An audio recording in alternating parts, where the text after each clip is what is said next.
بسم الله الرحمن الرحيم السلام عليكم ورحمة الله وبركاته وعن أو وناكسن داوديال iyo dhageystayaal meel kasto aad joogtaan si kasto aad noola socotaan waa barnaamijkeennii toddobaadlaha ah ee kulan waxa aad uga barateen in aanu idinku soo bandhigno waraysiyo xogogaal ah oo xog raadis ah taasi oo aanu dadka bulshadooda wax u qabtay dhinaca horumarka dhaqaalaha iyo arrimaha siyaasadda bulshada iyo arrimaha diiniga intaba in aanu idinku soo bandhigno barnaamijkeena kulan maanta waxa marti iigu ah Iid Jiciir Aw Axmed waxa uu ka mid yahay qurba joogta deegaanka Soomaalida waxaana uu ka shaqeeyay mashaariic horumarin oo kala duwan taasi oo ay isaga iyo dadka qolqol joogtaaba ay horumarka dhinaca waxbarashada caafimaadka iyo jidadka iyo arrimaha kale ay markaa ay kartidoodu gaadhay iyaga oo dadka abaabulay isla markaasina u horseeday in ay dadku isku tashadaan taasina markaasi wixii ay dawladdu kala qayb qaadan kartaa ay ku darto Iid waxa uu ka mid yahay dadka horumarka deegaanka ka qayb qaatay ee madaxweynaha dawladda deegaanka Mudane Mustafa Maxamed Cumar uu gudoonsiiyay abaalmarinta dhowr bilood ka hor aan soo dhaafnay dadkii abaalmarinada uu gudoonsiinayay ayuu ka mid ahaa Iid marka ugu horeysa waxaan aad iyo aad ugu faraxsanahay inaan maanta barnaamijka kulan aan kugu wareysto isla markaasina waxa aan kugu soo dhaweynayaa SRTV Iid marka ugu horeysa su'aasha aan ku weydiinaya waxa weeyaan maadaama aad hawlo horumarineed oo gaar ahaan deegaanka degmada Xarshin aad uga qayb qaadatay aadna dadka aad u abaabushay bal waxaad horta marka horeysa si guud noogu dulmartaa waxyaabaha abaabulka aad sameyseen ee horumarinta xaggooda hadii waxbarashada noqoto hadii ay jidadka noqoto hadii ay caafimaadka noqoto adiga oo inoo kala horeysiinayo xagga ku horeynaya maaragtay waxbarashada alxamdulillah shukrillah ilaahay baa mahadle alawal halkan isugu keenay ayaa mahad u sugnaatay waxaan aad iyo aad ugu mahadnaqayaa TV-ga dawladda deegaankeena ee qaaliga ah ee dadka had iyo goor u tabiya baahiyaha iyo duruufaha jira iyo waraysiyada wanaagsan iyo barnaamijyada sii daayo si gaar ah waxaan ugu mahadnaqayaa wariyahan weyne maanta aan nasiibka u yeeshay inaan hor fadhiisto Xasan Ciise iyo kameramaankiisa Baahir oo isna nin qaali ah sida runtii laba nin oo qiimo iyo sharaf leh aad iyo aad baa u mahadsantiin waanan dhawahay sida ay soo dhaweyseen inta ku dhaafo su'aasha Baahir oo adin Xasan oo aad weydiisay haddii aan si guud kugu dulmaro horta waxa weeye waxbarashadu ayaa horta marka ugu horeysa afraha nolosha bini'aadanka furihiisa nolosha waa waxbarasho oo hadduu furaha helo qofku waxa weeyaan wax walba way furmayaan marka baahiyaha lagu kalifay horta sida runtii anigu waxaan ku dhashay magaalada la yiraahdo Lanqeyrta ee ka tirsan degmada Xarshimeed waa santarada waaweyn waa magaalada labaad ee Xarshin soo raacda ayaan ku dhashay waqtigii aan yareynay aan barbaarinay maanaan helin waxbarasho sida runtii waqtiga sideetamaadkii ayaa waxaan xusuustaa ciidamadii dhirkiga ayaa waxay waxbarasho iska qarjajaca laakiin haddii dadku fahansan yihiin oo u bisil yihiin laga faa'iideysan lahaa ayaa naloo bilaabay markaa maskaxdaydu way jeclaysan jirto inaan barto laakiin waqtigaa dagaaladii 77kii iyo wixii baa laga soo doogay oo dadka dhib badan iyo hawlo badanna way soo mareen ilaahay naxariisto hooyadoo kale waxay oran jirtay way idin gaalaynayaan hooyo baxso subaxa salaadii intay kalayso si aanay u imanin qoladii qoryaha hareeraha iskala kaaya taagi jirtay ee banaanka fadhiisan jirtay may dadkeenu haddii dad u baragaado waxbarashada iyo nidaamka u bisil ay yihiin waxay oran lahaayeen barbal caruurtan iyo dadkan la soo ururinayo meel yaro xara aynu u sameeyno amba guri aynu ka xareyno alceedaasan 12 maalintii halka gidaarka u fadhino ninkan kale isaga laftiisa waa nin la soo qasbay oo isaga laftiisa aan moral haynin macallin nin moor lahaynin oo la soo qasbay waxaa ka mid ah nin la yidhaahdo suldaanimka noqdo iyo baan ka xusuustaa raggii noo dhigi jiray la yidhaahdo cabdilaahi galaan oo imikana suldaana iyo waa ka mid ahaa raggii xarshin inta laga soo qaado laga soo kaxeeyo mararka qaarkood la soo lugeysiiyo ayagoo ninkiiba iska tabcaanyu deeqaydaysan yahay wuu odhan jiray marka waa askari kusii jirtay doole iska baxsada marka wallaahi taasi maskaxda xusuus badan ayay onka weyn bay ku reebtay marka si aanay jiilalka dambe aanay sida iyadii kale ugu dhicin ayaan dad isu abaabuleen deegaanka u dhashay saydaasoo meedhan ahaa urur la yidhaahdo Herer Foundation urur la yidhaahdo Herer Foundation ayaa qorshe aanu ku bilownay markaasi iskuul loo dhiso oo dawladdii iyo nidaamkii iyo wixii dadweynihii odayaashii iyo wixii baanu isla tagnay dugsigii hoosaana loo dhisay annaguna waanu ka qayb qaadanay markii aanu dugsigii sare aanu dhammaynay xasano waanu dhammaystirnay ayaa haddana waxaa timid duruuftii inankani xagu tegaya ilmahani markuu dugsigan hoose dhammeeyo dee dugsigii sare u baahan yahay xagu tegaya waxay noqotay haddana inaanu dhisno dawlad iyo waxba toona lamaanaan kaashan waanu annagiyo dadkii baa isku tashanay waxaanu nidhi qaybaan u kala qaybinay dadkii xoolo dhaqatada ahaa ee baahida dadku dareemayeen dee carruurtoodii mid ninkii la walaacsanaa ma xaggaad geysaa ma Somaliland baad qabataysaa ma jigjigaad geysaa xaggaad geysaa ee la walaacsanaayeen idinkuna waxaa keena annaguna waxaa aanu keenno haddaanu nahay qurba joogtii aynu isku darno sida aynu iskuulkii ku dhisno iskuul maasha allah waxaa noo qabsoomay weyn qiimo badan oo dugsi sare oo ardayda ka baxday boqolaalima ka dhaaftay ee jaamacadaha uga gudubtay dawladihii marka xilligaa jiray maxay kala qayb qaateen dawladihii waqtigaa jiray waxaaba culays ayaabay waqtigaana saareen ay leeyihiin nimankan maal itixaad baa waxaan wadaa nimankan xaggee lacagtan ka keeneen dadkaba umay bisleenba in dadku contribution iyo isu urursi ay ku darsan karaan way culays badan iyo dhib badan baa naga qabsatay sida runtii waxaan muddo u dacwoonayn si aan u helay nooga caawiyaan macallimiinta warbal macallimiin iyo manhajkii dawladda iyo nidaamkii aqalkii dhisnay bal idinkuna qaybtiin waqtigii dambe way nala fahmeen ilaahay baa mahadle way macallimiintii iyo manhajkii marka sanad meesha xidhnay way soo daayeen oo way nala ogolaadeen waanay fahmeen oo waxay sida runtii fahmeen inaanay dadkan waxay isku tashadeen oo dadkii dee maxal ummadii oo dhan la wareystay mid yiraahdo dee anigu neefkayga adhiga habaan ku daray mid yiraahdo awrkaygii baan soo kaxeeyay anagu abaabulkii iyo qaybtii aanu ku lahayn na ay sheegeen dee yiraahdeen qulaasina qayb bay bixisay anuna qayb waa dad qurba joog waa dadkii halkeen uu ka tagay ku dhashay qofka meesha uu ku dhashay hadduu wanaag deel uu ku soo kordhiyo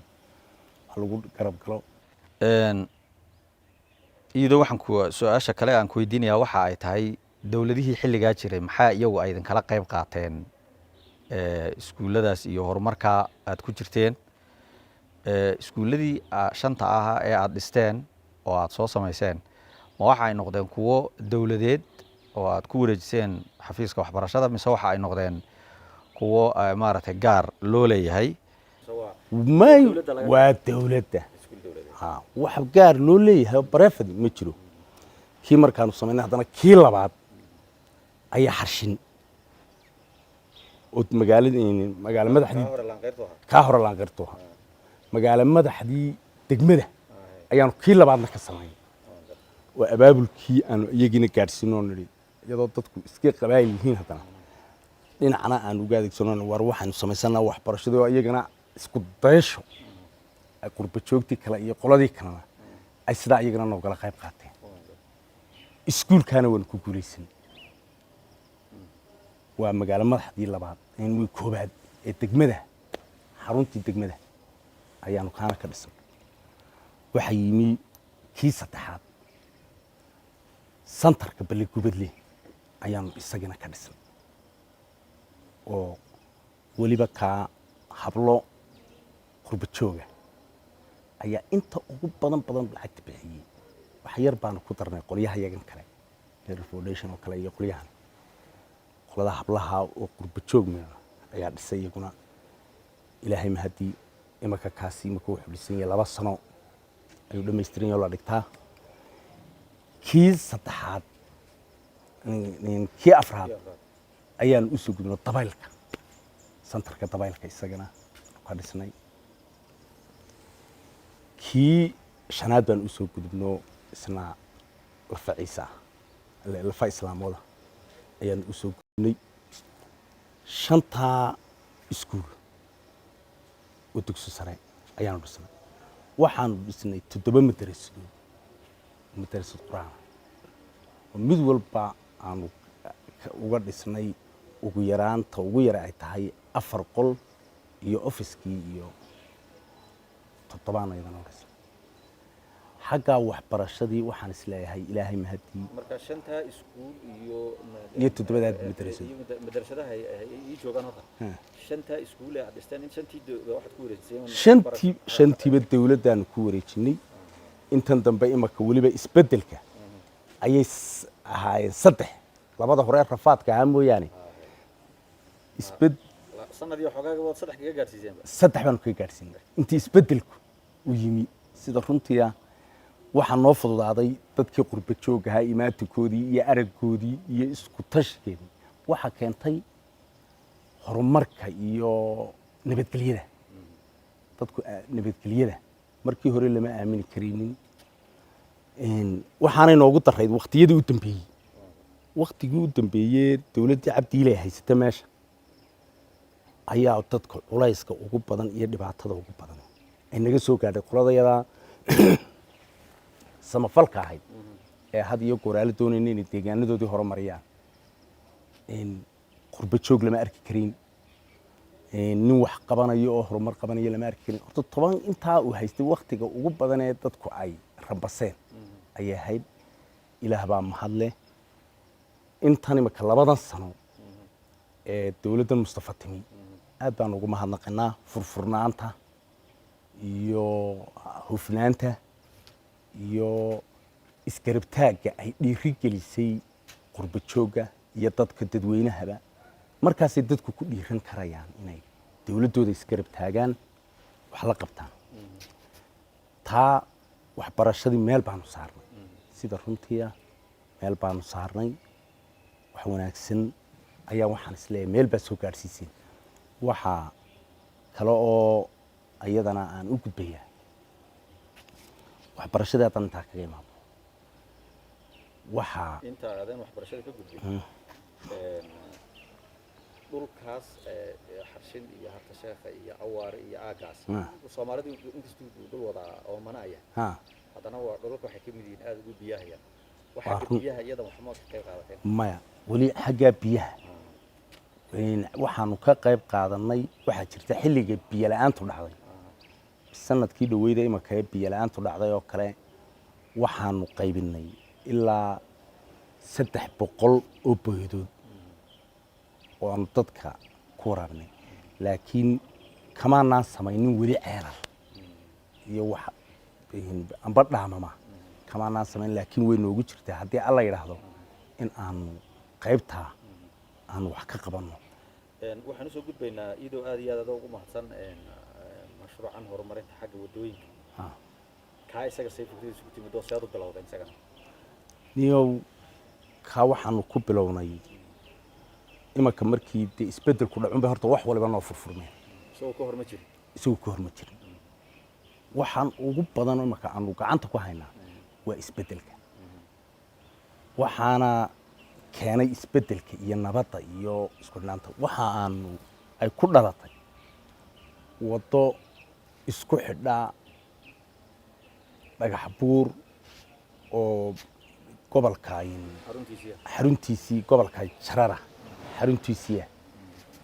iyo degmadan ka tirsan Faafan oo xarshina oo xad la leh dheer Somaliland. waxagan sida xad dheer la leh ayaa dadkii had iyo gooraale dhib fara badan dhulkaasi waa dhul inaad aragtiyo in kale mooyaane aya jilicsan busa dhul aad aan dadku aanay aada ugu rafaadayaan ay ahayd markaa baahida ugu faraha badan le aanu aragnay waxay noqotay baahida ugu faraha badan le aanu aragnay waxay noqotay in haddii halkaasoo kale oo dhinaca shishe ee magaalooyin ka mida santarada iyo deegaanada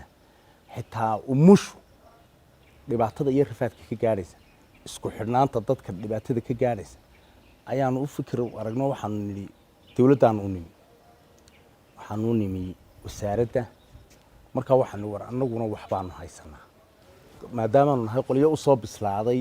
sida wax loo wada qabsado oo aanu isku xidhanay qolqoljoog iyo qurbajoogba xafiiska jidadkaanu nimi waxaanu u baahannahay in waddadii naloo sarfayn gareeyo oo engineeringkii iyo g p s-kii iyo qaybta technicalkii bal hortana laga caawiyo lacagtii aanu markaa haynay oo ahayd ilaa 3 milyan iyo waxoogay baanu markaa u ururnay waddadaanu gacanta ku haynay waanu u sheegnay waxaanu nidhi intaana waanu haysanaa aanu haynaa waa wixii kalena waa soo ururinaynaa halkay nala gaadho bal waa wadaynaa ilaah baa mahadle wasiirka aad iyo aad buu mahadsan yahay waan ugu mahadnaqanaa iyo xafiiskiisa iyo haweenadiisa iyo injineeradii nagala qayb qaatay iyo wasiir ku-xigeenka iyo dhammaan xafiiska si fiican bay sida runtii nogala qayb qaateen waan ugu mahadnaqaynaa dad qiimeeyo sharaf leh hawshaa way nala qabteen si wanaagsan ayay noola qabteen annaguna hawshii waanu qabanay waxa kale oo aanu samaynay oo waddada xasanoo maahee waxaan uga faa'iidaysanay maadaama dadka dawladdii hore ee ina ili ay dadka isku dirtay inta aadan halkaa gaadhin waan u soo socdaa howlaha nabadaynta iyo waan soo socdaa jidka imika halkuu marayaa ma dhammaystirmay waana imisa kilomitir jidku waa 85 kilomitir 85 kilomitir ee uu jidku yahay wuxuu ka bilaabmaa santarka Baligubadle oo ka tirsan degmada Xarshimeed gobolka Faafan wuxuu ku dhamaanaya sida aan hadii alla yiraahdo ku tala jirno Higley santarka Higley oo ka tirsan degmada gobolka Jarar ayuu ayaan ku xidhanaa waa 85 kilomitir 85 kilomitir marka waxa xasan noo qabsoomay waxaa noo qabsoomay 65 ayay maanta maraysaa waanaanu sii wadnaa waxaa ku jira 2 cagaf oo cagafyadii waaweynaya tii silsilada lahayd iyo tii kale ee isku simaysay ayaa ku jira cagafyadu waqti dheer bay marka 3 marka waxay ku jiraan 27 habeen bay ku jiraan meeshu waxa weeyaan dhul naga bahali kulba way ku jabayaan kulba way ku rafaadayaan saacadii cagaftiiba waxay naga qaataa 2600 riyaal ayay saacadii cagaftiiba noogu kiraysantahay maalintii 8 saacadood bay shaqaysaa mid waliba 16 saacadood ayay shaqeeyaan ودريمي كرس على عقدها ولايس بدن dadkaasi dad shacab ah oo qabsaday waxaan isleenahay wali inta in leey inaanu deegaanka hadduu qabsadayna uu ku yar yahay baan isleenahay marka sida aad hadda carraqo bulshada xaggan Higley iyo Xarshin iyo degan waa dad walaala dabcan meeshooda degan dhibaatooyina waa jireen xilliyadii xukuumadii hore nabadaynta iyo waxba ka qayb qaadateen soo hawsha iyada halkeebaad isla gaarsiiseen ilaah baa mahad waa su'aal aad iyo aad u wanaagsan waa su'aal aan ku faraxsanahay inaad weydiiso hawshaas waa ta ugu horeysay asaaska noo ahayd asaaska haddii aan nabad la helin oo aan nabad jirin horumarku ma imanayo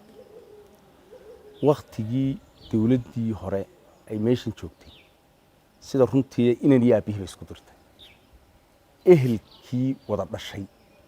ee walaalaha ay isku dirtay qofba qof bay la culeysiisay wiil iyo aabihi inan iyo aabihi xigtadii laba walaalaa ayay isku dirtay waxa dhibaatooyinka nagu dhacay ka midka ahaa dadka deegaanada dad isdhalay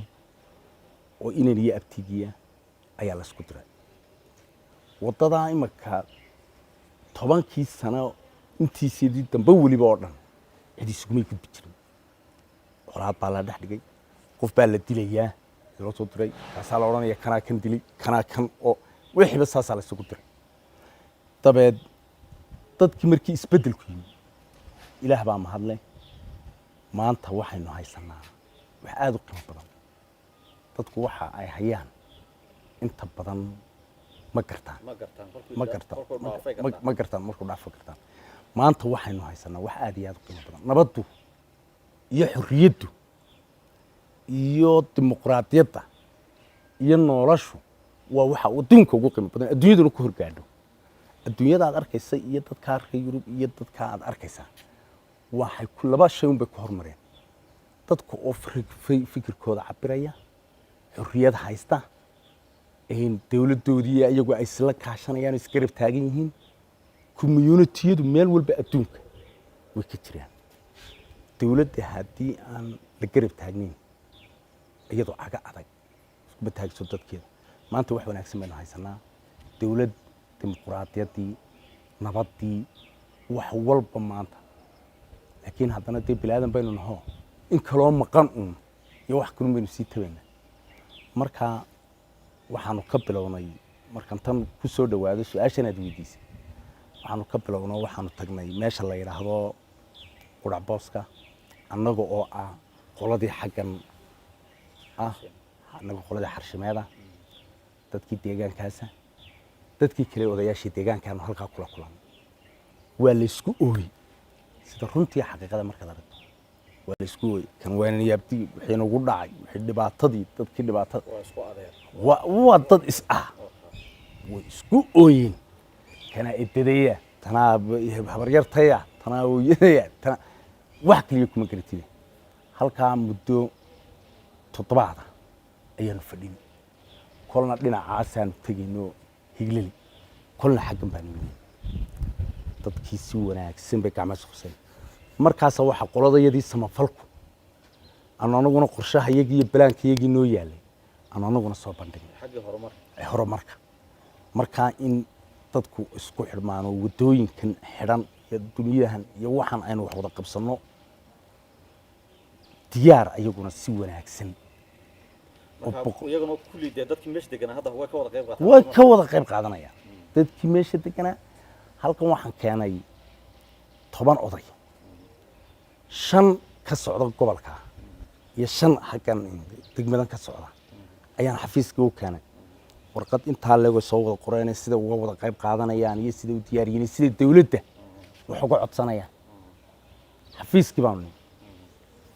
aad iyo aad baa naloo soo dhaweeyay sida runtii arinta nabadda waxaana xagga muhiimka oo aan leeyahay tusaale wada noqon kartaa oo deegaankeena oo dhan iyo dadkeena aan kula talinaya wax weeye warta nabadda kooka nabadgeliyada in ummaddu waa wada walaal waa dad is dhalay waa dad is ah ummaddu inay wax wada qabsato waa la joogaa waxa la marayaa qarnigii 12aad sidii aynu noolaan jirnay geel qaadimadii Soomaalinimada haddaynu nahay aynu iska bedelaan leeyahay oo dad walaalo oo wax wada qabsada oo isgacma isqabsada oo horumarka ka wada shaqeeyaan noqon fariinta waan u gudbinayaa maanta fursadan haddaan haysto waxaan leeyahay war colaadaha iyo kuwa had iyo goraale meel baad igaga soo durugtay iyo meel baad wax iga haysaale wax alla wax ay inoo soo sidaa haddaynu Soomaali nahay miyahu ma jirto marka in horumarka laga wada qayb qaato midna waan qodaraay dawladdu dadkeeda wax qabsanaya in isgarab taagto dhiiri geliso oo ay wax la qabato oo ay nabadda iyo sida ay uga shaqeynayso meel wanaagsan bay marinaysaa ay ku sii adkayso taana waa ku dhiiri gelinaya iyadoo aad mahadsan tahay waa sheegtay xafiiska dibadda inuu xagga sarfeenka iyo engineeringa iyo cabirka iyo GPS iyo waxa uu idinka caawinayo maxaa dawladda iyadu intaa kolka laga yimaado xagga caawinteeda maxaa kaloo idinkaga qayb qaadato ay idinku dareen wallaahi gacantii dawladda waa sugaynaa waanu u fadhinaa waanu ka sugaynaa waxaanu madaxweynaha qiimaha badan leh Mustafa Maxamed Cumar aanu ka codsanaynaa ee dawlad deegaanka ee hogaamiyaha aqoon-yahanka in uu nagala qayb qaadan doono qayb waliba dee gacantii dawladeed shacabku waad halkaas soo gaadhay wixii ay qabsadeen way dee arkaysaa kol haday maanta halka iyagu wax marinayaan in gacantii dawladeed aanu u baahanay waanu leenahay maanta gacantii dawladeed ayaanu u baahanay in hawsha annaguna kala harmayno waa garab taagan dawladda waxaanu ka garab taaganahay inaanu wax la qabanno haddii aan xasanow dadka iyo dawladda aanay wax wada qabsan waxba dawladdu kaligeed ma qaban karto haddii dawladda ay dadka aanay iyaduna waxba la qaban dadku waxba ma qaban karaan marka waa la isku indhawo isku hurdaanay ma kala hurdaan gacantii dawladda iyo gacantii shacbiga gacmo wada jiro midaysan aynu wax ku wada qabsanno aynu wax wada qabanno dawladdana waxaanu leenahay annaguna wax waa kula qabanaynaa waa ku garab taaganahay isbeddelka iyo arrintaasba waa kugu taageersanahay waxqabadka waa kugu taageersanahay gacantii dawladeed halkaa dadka deegaanadaasi way kaaga baahan yihiin gacan dawladeed oo siyaabo dhinacyada kala duwana haday xagga biyaha tahay haday anagu intii aanu shacbi ahaan soo qaban kareen soo qabanay waanaanu wadaynaa kala harimayno xagga caafimaadka kale markaan soo noqonay waxaad ka qabateen ma jiraan caafimaadka wax waa ka qabanay had iyo gooraale caafimaadku waa meelaha aanu isleenahay way noogu yara hooseeyaan laakiin waxaanu ka samaynay xagga waxaanu ka caawinay sariira iyo aanu u keennay iyo dayactire health center ku yaala aanu keennay imakana waxaanu ku tala jirnaa inaan qalab yara casri ah aan u keenno 2 health center baa ka dhisan degmada 2 health center in aan waliba waa deegaan aad u ballaaran ilaa 5 health center oo kale u baahan yahay dawladda waa ka codsananaa in health centerada ay wax nagala qabato ay badiso annaguna aanu gacantayada ka geysana sida runtiya waad mahadsantahay iyadoo waxaan kusoo dhawaanaynaa gabagabadii barnaamijka dadku had iyo jeer dadkeena Soomaalida markaad eegto dhaqan waxay leeyihiin in dawladda ama hay'ad ama cid kale oo wax ka eegta ay ka sugaan maxaad bulshadeena Soomaaliyeed soo jeedin lahayd inay deegaanadooda iyo dadkooda iyo iyaga naftooda inay isku qabtaan waa su'aal aad iyo aad u muhiim ah inaad weydiisana waa muhiim niyow horta sida runtiya dadku bilaaadankii haddii aan qofku danta guud iyo tiisa gaarka labadu aanay isugu mid u noqonin ummadaasi horumar ma gaadho haddii aanad wadada ilaalin oo aanad xashiishka ilaalin halka imika jigjigeenu joogno haddaanad xashiishka aanad adigu baydhin oo aanan anigu ilaalin oo aanu daahir ilaalin horta waxba inoo hagaagi maayaan dadka bilaadankiina Soomaalida hore mahmaah u dhamaysan biyo gacantaada laga dirgaadanay wax kaalmo layna tara oo layna siiya waxba ma tarto laakiin wax walba ka qiimo badan ummadii kasta ee ku nool dadkeena deegaanku horta mid baan halka xasan ugu yara dhex gelinaya deegaankeena horta waa halka shanta Soomaaliyeed ku dhantay ilaah baa mahad leh shanta Soomaaliyeed ee laga sheekeeya meel ay ku dhantay horta waa deegaankeena qabiil kasta iyo cid kasta inuu nahay iyo jisi kale inuu nahay reer ka maqan iyo cid ka maqan horta ma jirto horta taawilnoga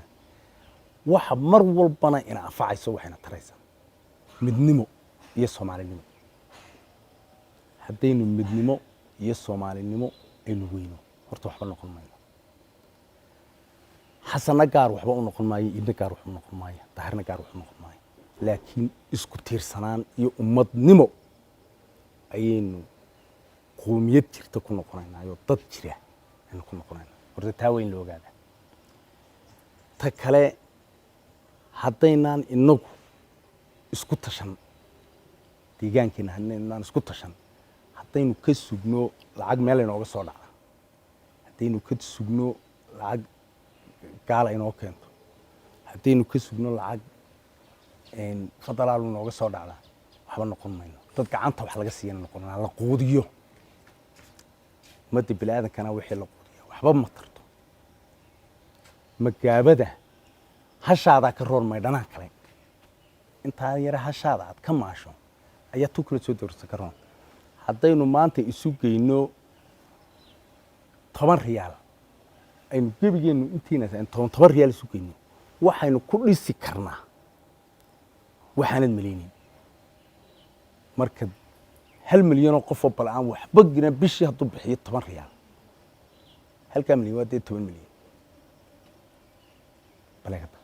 10 riyaal ba hal waxay noqonaysaa 1 milyan oo qof oo bixiyay contribution bixiyay 10 riyaal 10 riyaal miyay qiimaynaa la leedahay markay isu tagtay ururto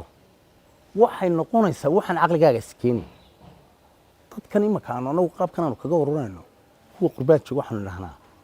qolaa bari aanu yara kaftano yar baan ku darayaa ayaa waxay dhahaan warniyo anagu halkan markaan joogno anagu rasaas baan ururinaa lacagta rasaasta iyo tii on left iyo xasan ururinaa anagu waxaanu tii iskuulada iyo